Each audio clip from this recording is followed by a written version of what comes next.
Wrestle Scope Nation. I can't believe the words that are about to leave my mouth right now. Jon Moxley, the heart and soul of all elite wrestling, the unscripted violence, the man who carried AEW through its darkest wars, has just been fired. You heard me right. Jon Moxley is gone from AEW. And what's worse, this wasn't mutual. This wasn't a creative break. This was a cold, calculated execution from inside the walls of AEW itself. And tonight, we're pulling every curtain back. We're exposing exactly what went down, who's responsible, and the shocking betrayal that sent Moxley packing. So grab your seat, hit that like button, and don't blink, because by the end of this video, you'll understand why AEW's entire foundation just cracked in half. The storm begins. Let's rewind to last Wednesday night, AEW Dynamite. Moxley versus Takeshita, a brutal, old-school, blood-soaked fight that had the entire crowd chanting his name. But something was off. If you were watching closely, you noticed it too. The commentary was colder. The camera didn't linger on Moxley like it used to. Even after his hand was raised, the production team cut away immediately. That wasn't an accident. That was the first visible crack. Backstage sources tell WrestleScope that tension had been building for weeks. Moxley had grown frustrated with the direction of AEW, the chaos backstage, the politics, the constant interference in his promos. He reportedly told management, "I came here to fight, not to play favorites." And that line apparently didn't sit well with some very powerful names in the AEW hierarchy. Because after that match, the moment the camera stopped rolling, Jon Moxley exploded. The backstage meltdown.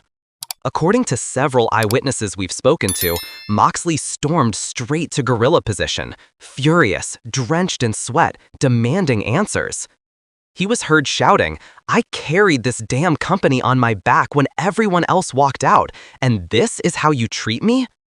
Producers tried to calm him down, but Moxley wasn't having it. He wanted Tony Khan face to face. Now, Tony wasn't even in the building that night. He was monitoring remotely, and that only made things worse. Moxley reportedly grabbed a headset, screamed directly into the live feed line, "If you've got something to say about me, say it to my face, Tony." The locker room went dead silent. Young talent stared in disbelief. Even veterans like Bryan Danielson were said to have stepped in, trying to cool the situation. But Moxley's rage was volcanic. He'd had enough of being the workhorse without being respected as the cornerstone. And then, the unthinkable happened. Security approached him. AEW head of talent relations whispered something in his ear, and you could see Moxley's entire expression change. Whatever was said, it stopped him cold. He dropped his gear bag, looked around the room, and simply muttered, "You've got to be kidding me." And then he walked out. Just walked out of the building. No goodbye, no handshake, no "we'll fix this."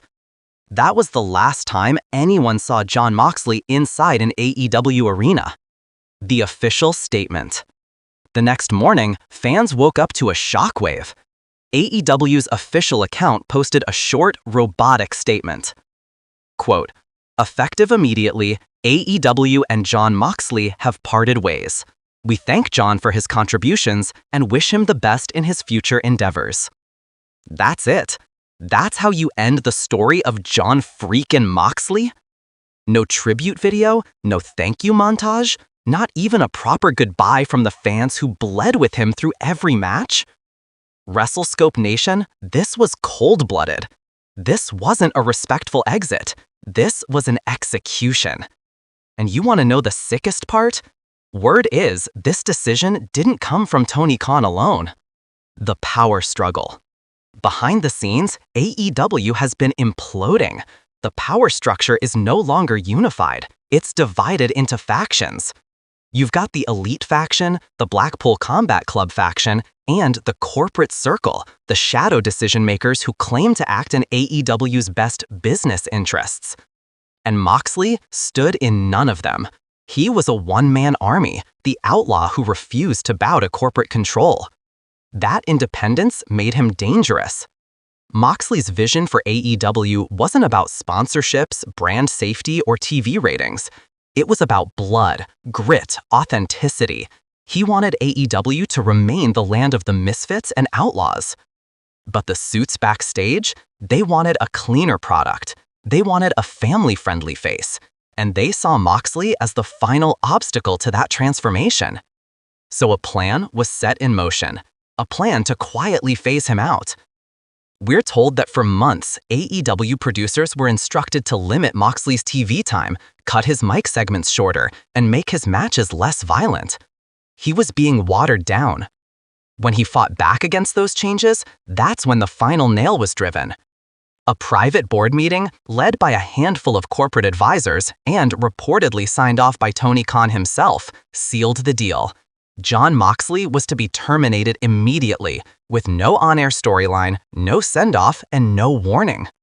That's not business. That's betrayal. The storm begins. Locker room reactions. Now here's where things get even darker. The locker room was blindsided. Moxley wasn't just a wrestler, he was a leader. Reports say Eddie Kingston was furious. He confronted officials directly, shouting, "You don't fire family." Wheeler Yuta reportedly left the arena that night without speaking to anyone. Bryan Danielson, sources close to him said he was heartbroken. Remember, Bryan and Moxley co-founded the Blackpool Combat Club. That group was their shared vision for AEW's purest wrestling style. And now, that brotherhood was shattered. Even backstage staff, camera operators, trainers, producers were shaken. One production assistant told us, when Mox left, it felt like the soul of this company went with him. And honestly, can anyone disagree?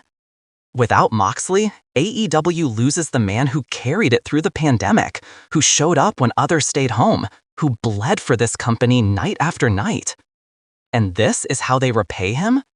This isn't just business politics. This is a knife in the back. The aftermath. Within 24 hours of his firing, Moxley scrubbed every AEW-related post from his social media. Every photo, every mention, gone. He even removed AEW from his bio. That's how you know this wasn't a storyline. This was personal. Meanwhile, AEW higher-ups went into damage control mode. They quickly pushed out new promotional material for other stars, trying to distract fans from the fallout. But it didn't work. #MoxMayFired AEW began trending worldwide. Fans flooded AEW's comment sections. Merchandise sales dropped overnight. And the one question that kept echoing through the community was simple. Why? Why would you fire the man who built your house? And here's where we at WrestleScope drop the hammer. Because our investigation uncovered something AEW doesn't want you to know. The leaked meeting.